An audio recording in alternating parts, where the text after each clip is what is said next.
Ladies and gentlemen, boys and girls, welcome to Vlogmas Day 2. Technically, this is still Day 1 for us, or Day 2. I'm getting confused at this point. But we filmed Day 1 today, and we're filming Day 2 today as well. And since it is so late, it is actually 11:36 p.m. We're gonna go ahead and give you guys a special treat that we filmed maybe a couple of weeks ago. It was actually my wife. And that's why she's not in the video, because she's about to be coming up shortly. But she actually did a gospel open mic night, and I really would love for you guys to just take a second and just enjoy what she had to say in her spoken word gospel night-esque performance. It is a great performance. I enjoyed it thoroughly, not just because I'm her husband, but because there's a great message within this word.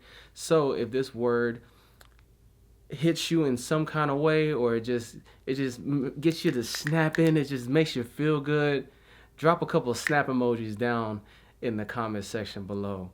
So without further ado, this is my wonderful wife, Brittany Cookie Wilcox, open mic session. Well, hello everybody on this. Yes! So I am Brittany Wilcox. You can call me Cookie. A nice little hey Cookie. Hey Cookie. Hey y'all. So on this first open mic night, what an honor it is to be in the house. Ooh, my goodness. And so to be able to walk amongst this house and the level of peace that you feel when you walk into the atmosphere is so amazing. Not to mention this artwork, but two things caught my attention as soon as I walked in the door, outside of the lights and all of the chairs and these lightly intimidating microphones being right up here. The first thing that I encountered walking into the room was the promises on the wall. Some people, they see them and they see open doors. Other ones see them and they see what looks like the crashes of heaven flowing. And so just as sure enough as where I needed God to tell me, how do you want to use my voice? Because sometimes being a prophetic lyricist, you never know which way God may have you to go. And a lot of times what comes behind the promises and affliction that you never knew, a thorn that may hit. And you be like, God, why? Why would you steer me this way? Little did you all know, even a couple hours before I walked into the room, I even experienced a heartbreak from my own. And I said, God, why would you have me to go this way? But God said, remind them of the promise. So there are some of you that may be waiting on something, and sometimes the weight sits heavy on you. And I'm like, wait a minute, God, I know what I saw. I know that vision you gave me, that idea you gave me, the thing that's sitting down in the ground. You got to remember, Ezekiel, speak to those dry bones. You got to remember, don't give up on my promise. It didn't give up on you. And even when you think you're going to give up, it's going to chase. It doesn't give up because it's assigned to you from the womb. You may think your promises came with your journey. It was already assigned. And one of the most amazing parts of your book is in the book of life. Ooh, Lord, I know where you lead me this way. And so I'll say for this piece, it'll be freestyle. Every now and then, usually I may come constructed and ready and built up, Build-A-Bear ready to go. And sometimes God will say, baby, just flow. And so sometimes I have to move and flow that way. It's artistry, and it's the art in me. All right, everybody repeat after me. I'm a masterpiece. I'm a masterpiece. And I will masterpiece. And I will masterpiece. Oh, put it in your chest real quick. I'm a masterpiece. I'm a masterpiece. And I will masterpiece. And I will masterpiece. Ooh, who better than to write your story than the baddest author of all time? A lot of you may look in the mirror and say, I'm an hourglass, and some people say, I'm an hourglass with a little extra sand in it. Okay, you have to understand, you are fearfully and wonderfully made. You are tailored to be suitable. Custom made. That is what's made on the inside of you and out. And so I had to talk to those of you that may have had some doubt. Those of you that may have buried dreams under the ground. God said, and within you there is a sound. It has to arise. Resurrection I put in you, and you forgot that you were the prize. But guess what? When you're back inside the house, don't you run from it. Looking around, there's even two double promise. There's dreams that you think, I can't attain it. I don't have the money for it. God said, if I'm the provider, what makes you think you can't gain it? Hold on. Reel that thing back in. Y'all are like, here she go again, trying to be fishers of men. I can't help but reel you in if I see what's on you. if I know what comes with it. You ever went to a clothing store and tried to find something that identified with you, but you don't know your identity, so you're stuck trying to match other people's flows, other people's anointing, other people's things, but forgot who validated you. Oh, let's go back in time. I'm about to trigger a couple childhoods. It's the Father who validates.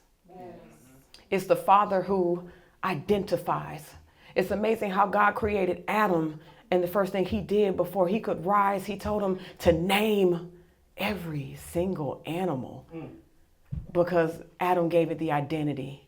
So just imagine, just stick with me, come with me. Imagine you growing up and your identity is going everywhere but where it wasn't directed, where it wasn't named. And God said, I called you. You're the image of me. You're one and the same. You're in the clothing store trying to find the outfit to be tailored to what you think you are. And God said, I didn't bring you all the way from that far to come here and forget who you are. But guess what? Just as close as I am to the mic is how close you are to the promise. And you want to give up, and it's right here upon it. You can't give up right now. So for those of you that may be heartbroken, it's not for me. Maybe not. Maybe the business is not. God, you know, I've been kind of thinking about this prayer thing about a spouse, and I want those things. I want the house. I want the car, the things that's been on my heart. And God said, you can have it, but first you got to be set apart. Why would you have me to walk with this thorn? I'll call on you. You hear all my prayers. They sound off like a horn. I'll cry for it. Fall on my knees for it. I'll die for it. But Jesus said, you can't be me. I'll die for it. I never called you to be out of place. I need you to realign. I called you because you have to be assigned for it. No one else can take your anointing. They may try to copy and paste, but understand that when they try to come forth and try to act like you was nothing but on deaf ears, go to waste.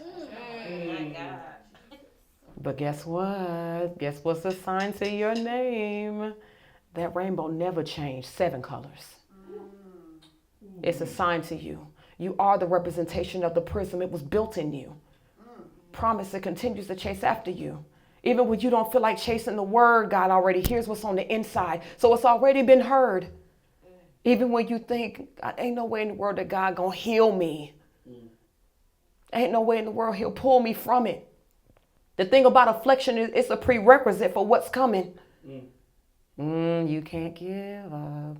Ezekiel speak to the dry bones. And if you think you don't identify with Ezekiel, what promise have you been sitting on that you think it ain't been coming? And you think it's too far gone, but God said it ain't been that long. Sometimes it hurts when you have to get cut. It hurts having to patch up the wounds. It hurts having to look at the commas and the ands and the buts.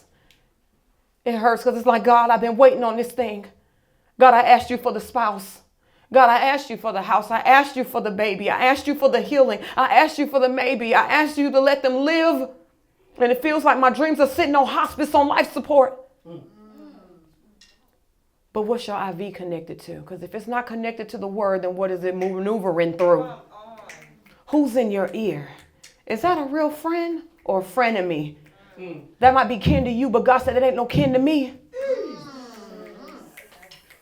You're the one that I called. You're the one that's not supposed to fit in.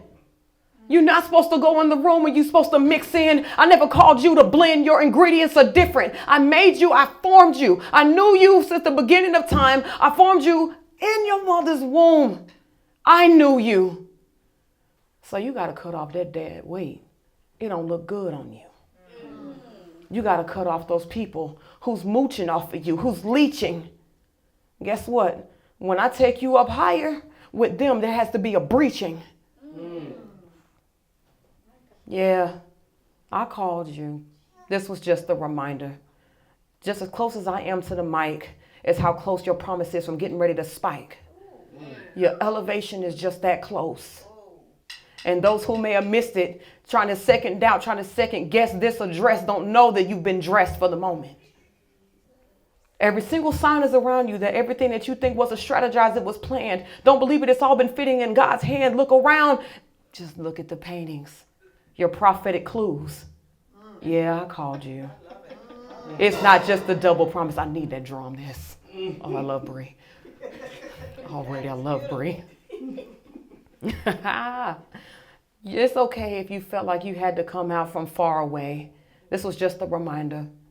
Yeah, this promise was meant for you. It was. You are not second best. I already had your life strategized. Did you peep this piece on the chest? It will be. You don't believe so? You got to stay right with me. Stay right in the word because it said so. You thought you were the only one that went through. You thought you were the only one that had to navigate the hard waters, the rivers, the oceans, the things that tried to wash away your heart.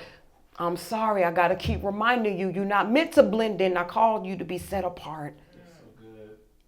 Yeah, I made you that way. I made you for real. You tailor-made. You not clearance. You not goodwill. You front of the screen. You locked on display. Everyone got to come and look at your mess because the message got to be displayed.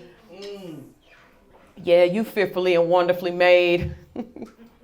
Everything built about you is about to go faster than you could ever imagine. Matter of fact, in Amos, about 9:13 said, yes, indeed. It won't be long now, God's decree. Things that happen so fast, your head will swim. I don't know if you ever seen what someone's head look like when their head swims real fast. I don't know if you remember bobbleheads that sit in the front of the car and the head get to moving real crazy. Like you're like, what in the world? Sometimes God will bless you so fast that your mind can't keep up. Your thoughts can't keep up. But guess what? Your ways are not his ways. Because you'll have days that'll be his days, but not necessarily your ways. And you know what? The amazing thing about all of this, I know you're like, why she got all this on? What the world she got? She got all these flowers. You know, a lot of times I like to give people their flowers. And so sometimes it may come in the presentation of something that's a little uncanny, a little unorthodox, a little different. I got to come to you and talk about promise because sometimes y'all are being fed in the ear by false prophets.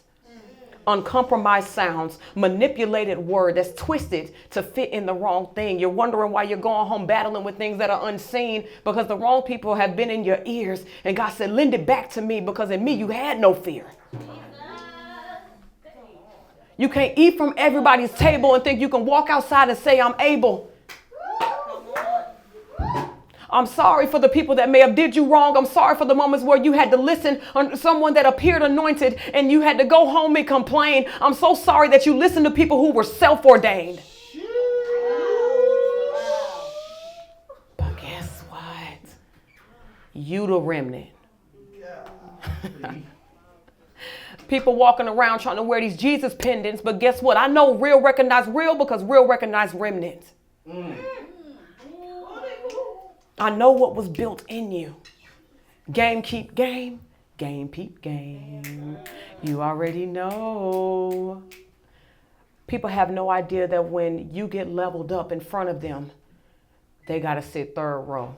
The table that's presented before your enemies and frenemies, and now they have to sit and watch you rise and say, what made them so big and bad? What made them so wise? This ain't no game. Player one, you always been victorious.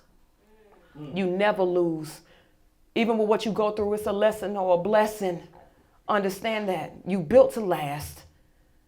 That's why everything from the past got to go away. Hold on, let me go ahead and speak to the soul ties today. Oh, you forgot the hidden sin? The hidden things that was built within, the deceptive vines that's been holding you back. Why every time you get close to it, you get attacked? Let's talk about the soul ties. The people from your past that latched on, put their spider webs on your back. God said, I'm sorry, but I got to call you back. And that's okay. The people who latched onto you because you fell in love, you thought that was what you wanted. It looked deceptive. The mask was on. It looked like it was sent above. It matched everything that was on the list that was written in the journal. It looked like it was tall, built, and handsome. It looked like it was beautiful, curvy, and smiling from day to end, hair long as time. It looked like everything on the artificial list. But what happens when you have an artificial list? Meaning you can't speak the things of God anymore. You struggle in prayer. They be like, what in the world? What she thought she could say it? No. Cut off the soul ties. And if you don't know what to do, renounce everything that was demonically attracted to you. I'm sorry if they want to call up your phone at night, but your spiritual pheromones got to shut down what was right. Something that looked like the enemy's delight never called you for that. So hold up, I ain't with that. Devil trying to get his lick back. I'm sorry, we double-edged sword over here. Paul said it best. Understand, before you think you're finna break bread, calling and hit cheddars, you got to remember, baby, just like Apostle Paul, you got to serve some letters. You got to serve some eviction notices, not only to people, but the soul ties in your life that has stopped you from reaching where you're supposed to go. That's crazy. Something from 10, 15 plus years in the back, holding you down from being able to move and accelerate. But guess what? When you cut that thing off, you ain't got no choice like a balloon, baby. You got to elevate. Understand? And the reason why is because of God's only begotten. That's why your story is so bad, because you ain't never forgotten. You one of God's favorites. Just taste and see. And just look around the room, because it was meant to be. And just in case you forgot it, you have to go back, and I had to speak to your dry bones and your heart and soul, because within this room, look both ways, double promise. That's it.